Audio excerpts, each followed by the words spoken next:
Bismillahirrahmanirrahim. Sahabat Muslim, ada banyak nasihat, ada ngobrolin pertaubatan, ada wawasan keislaman, ada juga podcast inspiratif bersama musisi pensiun spesial Ramadan. Sahabat Muslim, gue sekarang ada di Jaura Cafe, letaknya di Bantar Kemang. Hari ini gue ada janjian sama temen gue yang udah 20 tahun gak ketemu. Dia adalah Adnil, mantan gitaris Bass Jam dan Evo Band. Mudah-mudahan pertemuan gue sama dia hari ini bisa gue bagi kepada sahabat Muslim semua hal-hal yang menarik dan bermanfaat. Karena gue akan ngomongin masalah-masalah hal-hal yang terkait spiritual dari teman gue ini. Semoga apa yang gue akan sampaikan bermanfaat bagi kalian semua, insya Allah. Assalamualaikum warahmatullahi wabarakatuh. Bismillah, alhamdulillah, wassalatu wassalamu ala rasulillah wa ala alihi wa sahbihi wa man wala, amma ba'd. Sahabat Muslim, jumpa kembali dengan channel saya, channel musisi pensiun, channel inspiratif, motivatif, ada juga ruqyah syar'i, dan saya akan berbagi manfaat apa saja yang bisa dibagikan manfaatnya. Kadang-kadang mungkin kita melihat sesuatu nampak aneh, tapi ternyata sesuatu itu memberikan manfaat yang besar. Sebagaimana Allah berfirman, jika boleh jadi kamu membenci sesuatu padahal sesuatu itu baik. Dan kali ini mungkin saya akan kasih sesuatu yang spesial ya buat teman-teman semua, buat sahabat Muslim semua. Gua sweet ya, dari saya jadi gua karena momennya harus gua nih. Gua itu sudah nggak ketemu teman gua di sebelah ini 20 tahun, bisa ya, lebih ya, 20 tahun lebih. Dan dia adalah, gua musisi pensiun, dia musisi aktif. Nah, dari sini kita nanti mau ngobrol, tapi aktif dan pensiun nanti kita akan ngobrol, mungkin nggak akan kita ngobrol musik ya. Kita biasa channel saya ini kan akan ngobrol tentang hal-hal yang berbau spiritual, berbau masalah masalah kehidupan seseorang, resonansinya, spiritualismenya dan lain-lain. Oke sahabat Muslim, kita tegur dulu. Assalamualaikum warahmatullahi wabarakatuh. Waalaikumsalam warahmatullahi wabarakatuh. Gimana nih, gue manggil lo gimana nih? Adnil, Bass Jam, Adnil Evo, Adnil apa nih gue? Adnil aja lah. Adnil aja ya? Lo Adnil Adnil Faisal. Adnil Faisal ya? Walaupun akhirnya ujung-ujungnya Adnil Evo dan Adnil Bass Jam, ya udah Adnil aja lah. Gak apa-apa ya? Gak apa. Orang gak bisa dimarahin kan gitu. Adnil Bass Jam, Adnil Evo paling ya kayak gitu ya. Oke, Nil, Masya Allah ya, lo baru cepet, kita berapa hari ketemu, gue pikir gak bisa ketemu, akhirnya kita ketemu ya. Alhamdulillah ya. Alhamdulillah. Gue nggak nyangka waktu pertama kali ini siapa nih.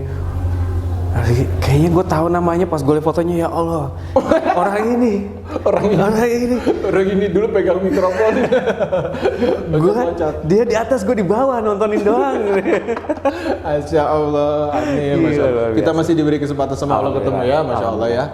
Melewati berbagai perjuangan. Jangankan gitu ya, pandemi kemarin ini banyak perguguran ya. Lu punya teman, lu punya gua apa ya gitu. Waduh, itu pandemi kemarin dan mungkin belum selesai ya. Mudah-mudahan sih udah mau selesai ya. Ya, tapi kayaknya grade-nya gradasinya udah turun kayaknya ya. Itu salah satu hal yang menyedihkan karena dari bulan apa ya? Lupa gue. Cuman hampir setiap bulan mendengar kabar ya teman, ya gitu teman seprofesi, lewat. Saudara. Benar lu? Iya, nggak jauh gitu-gitu ya, semua sama ya berarti. Ada yang lewat, ada yang malah ada kakak kandung gue yang udah parah, udah hampir. Kakak kandung? Oh, hampir itu. COVID? Oh, bukan hampir COVID, udah hampir.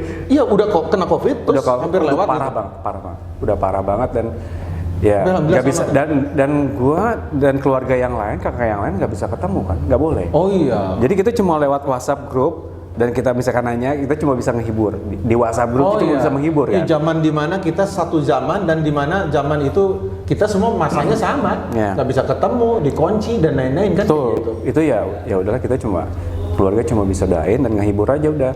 Akhirnya yang biasanya grup tuh ngomongin apa gitu, misalkan dari serius kasih video lucu buat ini ya, biar nggak tegang gitu ya. maksudnya biar kakak ini ngerasa dihibur dan jadi support. Iya. Itu kan yang penting. Setiap orang Semangat. sakit, hal pertama yang mesti diobati dari dia adalah jiwanya, mental. Itu ya. itu. Kalau itu drop, lu mau kasih obat apa? Obat itu diam, stuck gitu. Betul. Oke, mungkin kita sekarang nggak akan ngobrol-ngobrol musik kayak gitu kan, karena udah Ya. bosan mungkin podcast lu atau orang udah tahu lu di TV, di YouTube segala macam, taunya lu musik. Sekarang lu ketemu gua, kita ngobrol yang lain ya Nil ya. Dikit. Ya. Asik nih. Semoga gue bisa menjawab ya. Asik. Karena kan gini, gue bukannya bosen di wawancara atau interview ngobrol musik.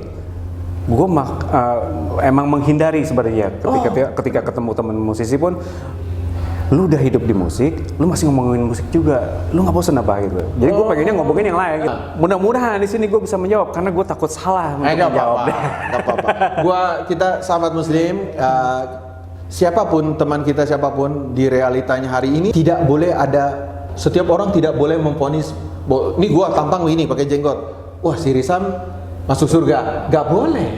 Si itu ngaco masuk neraka, nggak boleh, karena ending akhir setiap orang tidak pernah ada yang Tahu.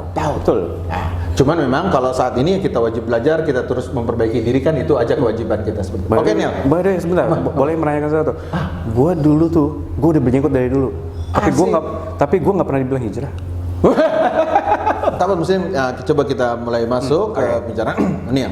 Setiap orang ngalamin masa itu, pandemi dan lain-lain, oke ya. Kalau pandemi mungkin ceritanya kita nggak jauh-jauh ya. Ada yang meninggal, sedih, pekerjaan hancur, sebuah kisah yang sama gitu kan. Oke, sekarang gua mau masuk gini aja. Gua kan temanya masuk mau sekitar bulan Ramadan nih. Bentar lagi berapa? Ya seminggu, nggak sampai 2 minggu kita kan sampai bulan Ramadan. Nggak sampai 2 minggu. Oke. Lu sendiri kalau orang-orang dunia entertainment tuh kalau di bulan Ramadan itu lebih cooling down, lebih soft, acaranya berubah atau gimana sih? Gue pengen tahu sedikit itu gambaran. Kalau dari sisi kerjaannya, normalnya sih hampir semuanya menurun. Menurun ya. Show-show jadi, apa dulu? Jadi ada show-show, apalagi zaman dulu sebelum ada kayak misalkan beberapa tahun lalu kayak misalkan ada pawai beduk atau apalah, ada yang kayak gitu-gitulah. Misalkan tuh Ramadan segala macam, dan itu pun hanya sedikit. Jadi emang yang lain-lainnya ini kalau kayak gua ya masuk studio lagi. Ke studio lagi. Recording lagi. Oh, Ramadan dan itu kebanyakan recording ya? Modelnya? Nggak juga? Gue memilih itu, gue nggak tahu yang lain, karena menurut gue nggak tahu ya, bulan itu lebih fokus aja, karena mungkin fokus ke ibadahnya, fokus kerjanya juga ikutan fokus kayak gitu. Kalau begitu, bagi seorang entertainment, seorang dunia hiburan, tetap aja berkahnya Ramadan itu terasa ya. Suasananya apa itu memang cukup membantu, kira-kira gitu?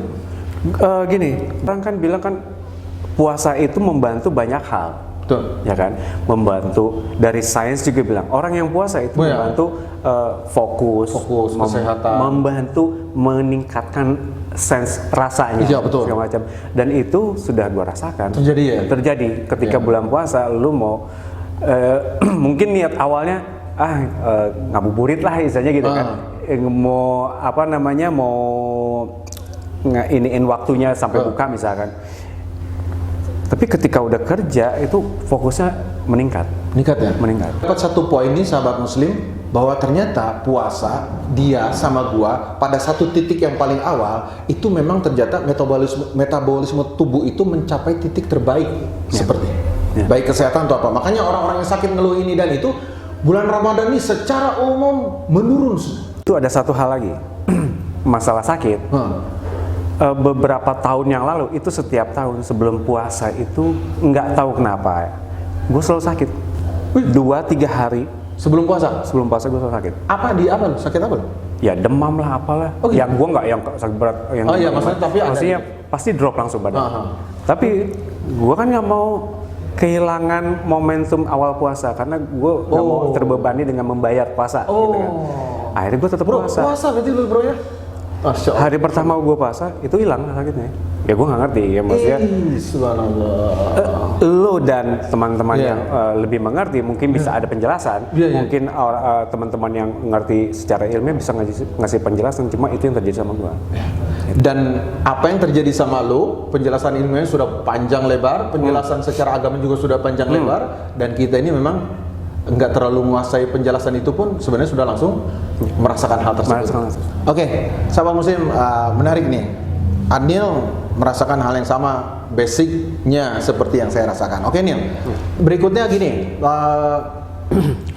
nah ini Ramadan bagi seorang Adnil itu apa makna Ramadan bagi seorang Adnil? Oke. Gua masih mencari makna terbaik Ramadan buat diri gue sendiri. Masya Allah, semoga Allah berikan hidayah yang lebih Amin. banyak lagi. Karena gini, gue terdidik untuk berpuasa dari kecil dan terdidik untuk tidak batal. Wah, dapat gue nih poin. Zaman dulu dihitung batalnya berapa, gitu kan? Bokap nyokap lo gitu. Ya, dari kecil. Oh, kenceng juga ya melihara puasa disuruh gitu ya? Kalau nggak puasa nggak boleh ikutan buka. Oh, Lu nggak puasa, lu di luar. bokap gitu? Oh gitu. Di keluarga gue kayak gitu. Kalau Dari misalkan kapan? Sekitar berapa tuh? sebelum sekolah SD tuh gue udah puasa. Seingat gue ya, gue nggak tahu maksudnya. Dan tapi sih mungkin karena gue anak bungsu, gue dapat dispensasi kalaupun gue batal, gue tetap dilibatkan dalam acara buka puasa. Anak kecil ya. Tapi kalau kakak-kakak gue ada yang nggak puasa atau batal, keluar, nggak boleh ada di rumah. Lanjut nih, dari bokap. Dan ketika karena sudah terdidik dari kecil itu berpuasa tuh harus kayak itu, sampai gue terbiasa tidak sahur. Gue dari kecil terbiasa untuk tidak sahur. Malah ditawarin mau sahur apa enggak gitu. Malas kali gitu. ya, Gue mementingkan tidur waktu itu. Ya gue juga masih kecil. Iya, nggak apa-apa. Gue susah dibangunin soalnya. Untuk sahur tuh gue paling parah gitu. Sampai akhirnya pernah gue di mau sahur apa enggak? Mau misalkan. Akhirnya pernah juga nyokap dibawain nih makan buat sahur. Di kasur gitu ya. Yang penting sahur. Tapi gue banyak misalkan dalam sebulan 30 hari ya ada batal 2-3. Mungkin sampai 5 lah ya waktu kecil ya. Tapi bagus loh. Tapi ya ada beberapa hari itu gue nggak sahur dan gengsi gue itu mengatakan gue nggak boleh batal gitu loh. Asik, masya Allah. Gue ngomong gengsi, entah itu apa ya. Iya, Gue iya, nggak iya. tidak, karena gue masih belum bisa berpikir waktu itu. Tapi gue nggak boleh batal gitu loh. Karena itu tadi bukan ancaman dari orang tua atau keluarga. Cuman kan udah dikasih. Tapi lo itu berarti keluar dari mental lu sendiri ya itu ya tadi tuh ya? Keinginan untuk bertahan itu ya berarti udah ya? Ya, karena gini, beberapa kali gue membatalkan puasa gue karena sekedar pengen makan. Jadi kebetulan nyokap itu jago masak. Oh. Kalau godaan anak kecil itu kan apa sih? Kalau puasa itu ya kalau ada makanan kan, belum ada yang lain-lain gitu. Nyokap gue kalau masak itu baunya kemana-mana. Gue nggak tahan. Nyium baunya, ini gue harus batal nih, gue harus nyobain makanan ini gitu kan. Iya. Dan ketika gue makan, baru 1-2 suap, gue nyesel. Nah akhirnya kesananya, gue nggak pengen nyesel gitu loh. Cuma gara-gara kepenginan gue nyobain makanan, gue harus bayar setelah lebaran, itu lebih berat gitu loh. Dan itu terjadi sampai gue sekarang. Jadi sebisa mungkin kalaupun gue misalnya nggak sahur, terlambat sahur atau misalkan ya pas siang udah aus-aus, selama gue masih bisa bener-bener yang bisa nahan, gue nggak akan batal, insya Allah seperti itu. Dan ya kalau dari yang misalkan lu menanyakan sebagai musisi gimana, salah satunya lagi, gue pernah, ini yang menarik buat gue, berpuasa di daerah yang mayoritasnya bukan muslim. Ya nggak jauh-jauh lah di Bali, mas gue bukan di luar negeri. Iya. Itu menarik gitu loh, karena ya terus terang banyak di dunia internet itu banyak godaan untuk ini. Gua sementara yang lain ya bukan gua doang ya, masih ada juga yang bertahan seperti gua untuk tetap ngejar puasa. Itu yang lain mungkin udah misalkan mainnya malam terus. Kebetulan di Bali itu kan emang 24 jam. Oh iya. Ya, nggak ada matinya ya. Muter gue nyari buat sahur. Itu luar biasa sih. Dan menurut gue gini ya, akhirnya Oh begini toh, rasanya puasa di luar area. Di Kita luar kan, area yang di mana budaya dan itunya Islam betul, gitu ya. itu kan mempermudah. Kita berpuasa di antar, Betul, betul. dikelilingin sesama muslim, Itu mudah ya. memudahkan tantangannya kita ya. untuk. Kalau ini ketika ujiannya di- dahsyat itu ya. Lumayan lah. dan justru menyenangkan menurut gua. Menyenangkannya kan- ada tantangan bagi lo. Karena tantangan itu, menurut gua, oh ini dia nih godaannya banyak nih. Gitu. Oke. Mudah-mudahan gua dapat Pahalanya lebih gitu ya. poinnya gede lah, gitu kan. Gue tanya so, masihkah bertahan seperti itu sampai sekarang masih ya? Soal puasanya, Iya, masih lo bertahan, masih lo perjuangkan gitu. alhamdulillah seperti itu. Jadi gini loh, karena sudah terbiasa, Ya, jadi udah kebiasaan itu ya, udah. jadi ini. sangat terbiasa. Bukan dalam konotasi negatif ya. Baik, baik. Gua kalau puasa hanya sekedar nahan makan, itu berasa gue tuh hanya berbuat sedikit, gitu loh. Oh, masya Tapi ya, Allah, asik nih. Jadi apa sih yang bisa gue lakuin pas gue lagi puasa? Gue ngekerja pas lagi puasa udah. Ramadan dengan hanya sekedar makan minum itu alhamdulillah gue jalan dari kecil dan sampai sekarang itu bertahan. Apa sih yang bisa gue lakuin lagi? Ada orang kan ngomong ya ibadah di puasa kan banyak, ya gue tahu gitu loh. Tapi ya itu tadi balik ke pertanyaan lu tadi, apa sih maknanya gitu loh? Itu yang masih gue cari. Mungkin sampai Sejauh sekarang ini apa? Sampai batas ini aja. Gua nggak nanya lu nanti, tapi batas ini sampai seperti ini idealisme lu tentang Ramadan apa? gini, gue sedikit menemukan ya sejauh ini, mungkin benar, mungkin enggak. Nggak apa-apa, seorang Adel aja. Ya, mungkin gue masih sangat kurang berbuat baik ke orang. Jadi Ramadan itu momentum lu seperti introspeksi diri bahwa gua masih kurang baik dari beberapa hal, mungkin maksud lu begitu. Karena gini. Dan itu pacuannya bahwa lu harus berarti lebih baik lagi di bulan Ramadan itu. Gini, gue nggak pengen untuk pribadi gue, Ramadan itu seolah-olah ajang untuk lu egois. Maksudnya gimana? Gini, ini ada bulan yang disiapin buat lu untuk berbuat sebaik-baiknya untuk kebaikan lo. Kebaikan lu tuh apa sih? Buat lu sendiri, lu ngumpulin pahala buat sendiri, lu ibadah, lu sholat, lu tambahin lu sholat segala macam. Ngerti gua. Yo.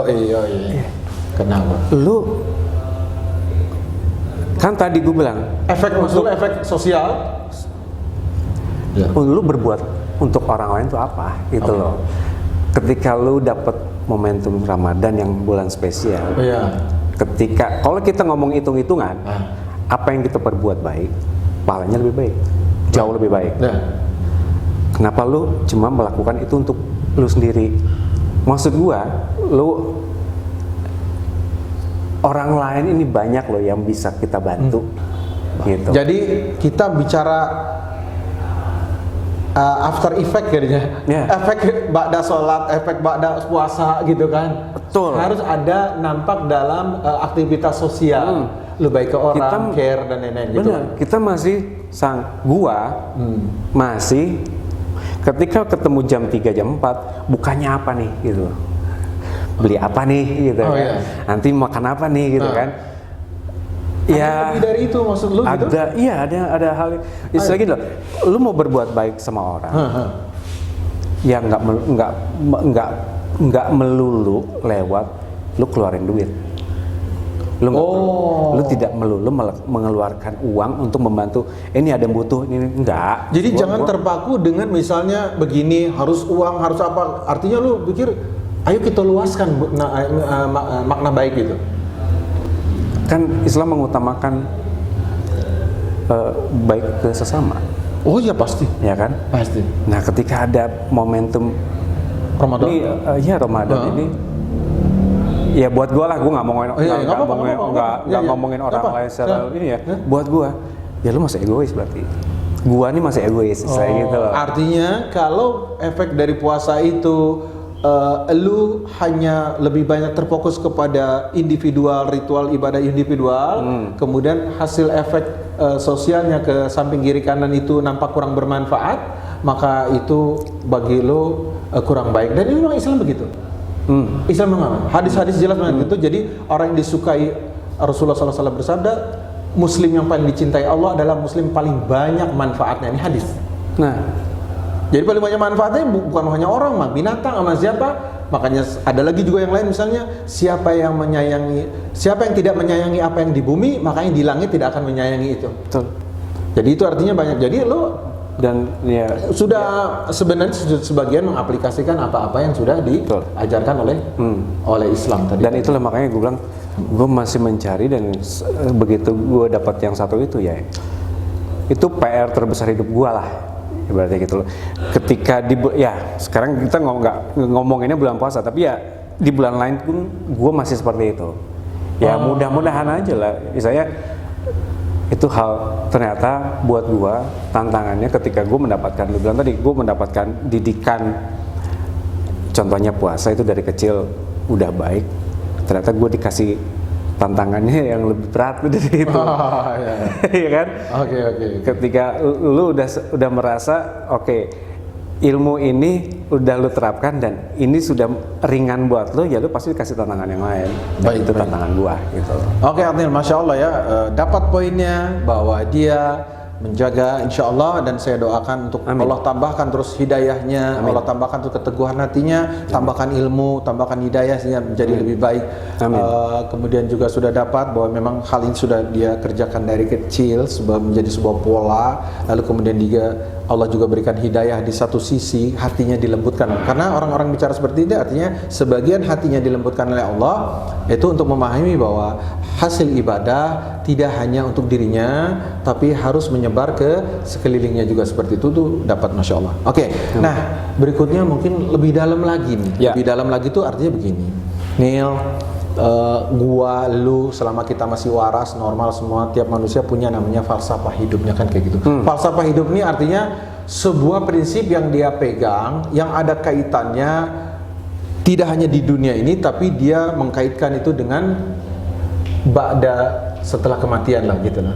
Jadi sebuah prinsip hidup gitu, keyakinan kan seperti itu. Nah, yang paling lu merasakan itu diri lu tuh apa sih? Kalau orang misalnya yang kaitannya ya tadi ya gue bilang luas ya, bukan hanya sebatas kehidupan ini situ. Jadi falsafah hidup lu, misalnya gue ingin berguna dunia dan akhirat, gue pengen mendedikasikan ini untuk apa, seperti kurang seperti itu. Yang gue maksud gitu dengan pertanyaan gue. Apa ya? Gak apa-apa, lu jawab aja, lu relax saja, santai saja. Apa Adnil seperti apa lu ngomong? Untuk kalau hidup secara keseluruhan, Iya. gue cuma pengen gue tidak pernah menyakiti orang lain. Tidak menyakiti Orang lain. Baik. Itu satu. Baik. Kalau ya maksudnya gini, kalau dibalikin ke yang tadi pertanyaan sebelumnya, itu yang gue bilang tadi, ketika gue belum berbuat baik, itu jadi masalah yang harus gue pecahkan. Gue tidak pengen terlihat baik atau terkenang baik, tapi mudah-mudahan orang tidak pernah menyebut gua buruk. Orang ya. Jadi artinya sejauh ini lu berpikir hal besar yang harus lu upayakan adalah lu tidak perlu dikenang sebagai seorang legendaris, orang baik atau apa, tapi lu tidak mau punya cacat dalam hidup. Dikenang cacatnya seperti itu. Iya, tidak pernah apa gitu ya. Iya, tidak pernah ada orang merasa terzolimi sama gua, itulah. Satu orang aja gua udah ngeri. Itu hal itu memang di hati lu selalu terngiang ya kayak gituan. Gini, gua paling gak bisa ngelihat orang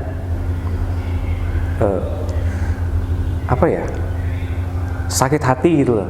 Jadi susah karena lo gitu ya. Susah karena gua. Emang kalau ini mah gue tahu, lo tuh dari dulu modelnya emang setiap orang kan sebenarnya memancarkan sinaran-sinaran kejiwaan dia ya. Masa? Iya, itu nggak bisa ditutupin. Ada yang ditutupin pura-pura bisa sebentar, tapi lama-lama itu bakal keluar. ini mungkin ada yang nggak setuju, mungkin istri gue nggak setuju karena problema rumah tangga pasti ada berantemnya kan? Oh enggak. Enggak, bercanda. Jadi gini, itu gini loh, kan setiap orang itu pasti terbaca oleh siapapun. Dan gue kan juga tahu, ya maksudnya bukan lo sempurna, kita ngomong gini tidak ngomong lo sempurna, tapi apa yang lo omongin misalnya gitu, itu emang bacaan gue dari dulu gitu. Tiap orang kan ada karakternya begitu. Lu tahu gue karakternya apa kan kayak gitu. Lu baca si Anu apa, kan terlihat lah. Lu ada orang waktu pas ketemu dia, lu tadinya ketawa-ketawa sama ini, wah gimana ya, pas lihat dia datang lu agak diem. Iya enggak? Ya. Karena jiwa Rasulullah SAW bersabda, jiwa yang antara gitu akan tarik menari. Kalau dia connect akan tarik. Itu artinya menunjukkan bahwa setiap orang itu punya rasa jiwa yang keluar dari dia dan itu dirasakan oleh jiwa orang lain. Paham kan? Ya. Gue jadi nanya dia, jadi gue yang gini. Asik. Gue di balik pertanyaan selalu ada pertanyaan. Asik. Lu menanyakan ke gue. Ya. Jawaban gue adalah pertanyaan. Gue bikin janji sama lu hari ini, berharapnya ini bukan pertemuan sekali doang. Asik. Gue juga berharap gitu. Gue ketemu siapa anak-anak siapa? Siapa deh yang artis-artis kayak lu nih? Ferdi, Elemen, siapa? Gue pengen ketemu sama mereka kan, ketemu si ini, ngobrol lah gitu, berbagi. Gue merasakan apa, terus gue pengen share kan, seperti itu, pengen berbagi. Oke, tadi sudah tanya tentang Ramadan, tadi juga tentang visi misi lo dalam visi tentang itu. Kemudian, lo sendiri biasanya ngisi aktivitas Ramadan tuh apa? Bukan di taruh tadi udah ada musik-musik recording juga kayak gitu, tapi di sisi spiritualnya apa? Ada nggak yang bisa diceritain mungkin bagi? Nggak apa-apa, bukan ria lah insya Allah. Kalau ria tuh urusan hati, siapa ngomong ria orang paling aneh. Karena dia sok tahu hati orang.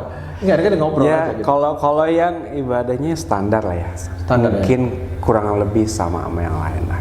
Jadi dunianya lebih agak turun gitu ya, tingkat spiritualitasnya mungkin agak lebih ditekankan gitu. Ya. Kekhusyuannya lebih naik atau apa gitu ya? Tapi ini bukan melenceng, maksudnya yang agak sedikit kurang lah ya. Jadi gini, gue ya mungkin ini terjadi di banyak orang ya, kayak misalkan di bulan puasa itu kan orang itu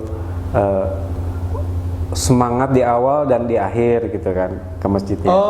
Ini contoh tarawih gitu kan. Sab penuh belakang, lebaran tinggal imam sama dua belakang. Ini yang lucu-lucunya lah. Gitu. Jadi kalau dari sisi yang lain-lainnya ya secara umum sama mungkin ya. Gitu. Secara umum sama dan apa ya? Gue tuh nyari mungkin nggak cuma di bulan puasa ya. Nyari momentum khusyuk itu agak susah. Dan ketika ketemu bulan puasa itu justru lebih susah. Ketika hiruk pikuk Ramadan, ramai semuanya berjamaah, semuanya ngapain bareng-bareng, itu justru lebih susah buat gua untuk khusyuk ya. Tapi sebenarnya gini ya, jadi gini, formulasi taklim, formulasi ibadah. Jadi kan gini, jadi ibadah ada ilmu, ibadah dan ilmu itu sebenarnya akan kuat. Cuman memang mungkin nanti ada beberapa kalau tidak mampu menjaga itunya terjadi seperti rutinitas yang sifatnya refleks, sehingga tidak memberikan. Itu terjadi sama siapapun, kan kayak gitu. Kayak lu main gitar, lu gini bisa merem apa itu kan refleks. Udah lu nggak perlu bekerja keras lagi. Tapi kalau di ibadah, refleks di ibadah itu tidak boleh. Kenapa? Kalau orang sudah ibadah jadi refleks, itu berarti kekhusyuan sudah hilang. Makanya kalau orang, lu boleh rekam, ada orang misalnya pelupa, lu rekam dia pakai kamera dekat mulut dan lain-lain, sholat 4 rakaat, dia walaupun kemudian dia, gua rakaat keberapa nih, itu pasti rakaat sebelumnya dia tetap sempurna, karena saking sudah refleks kan gitu. Cuman pas gitu, gua rakaat berapa nih gitu. Nah jadi untuk pentingnya taklim itu tadi untuk ingetin, dan memang taklimnya sendiri memang bermutu bro. Itu susah bro. Ya itu susah. Nanti kita jadi ngobrolin ya. Itu pokoknya tapi bagus lah. Pokoknya intinya keinginan lo sebenarnya cukup bagus. Makanya itu kita bisa memulai dengan misalnya seorang Anil Bro, gua dulu waktu hijrah pertama, lu tahu gua waktu hijrah pertama, gua mulai masuk masjid. Siapa sih ini Sam? Masih main musik, masih gua awal masih kayak gitu, masih tahu gitu, nggak tahu apa-apa. Gua mulai deket di DKM, ngajak anak-anak muda taklim, kalau apa, mulai gitu.